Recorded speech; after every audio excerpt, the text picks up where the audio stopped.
أهلا بكم متابعينا، سعيدة بلقياكم. أخبار اليوم.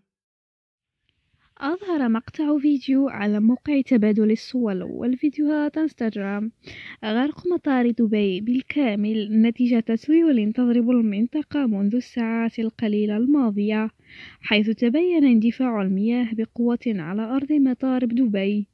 وأشادت دولة الإمارات العربية المتحدة سقوط أمطار غزيرة على عدد من المناطق هناك، حيث سادت أمطار رعدية يصاحبها نشاط للرياح مثير للرمال والأتربة.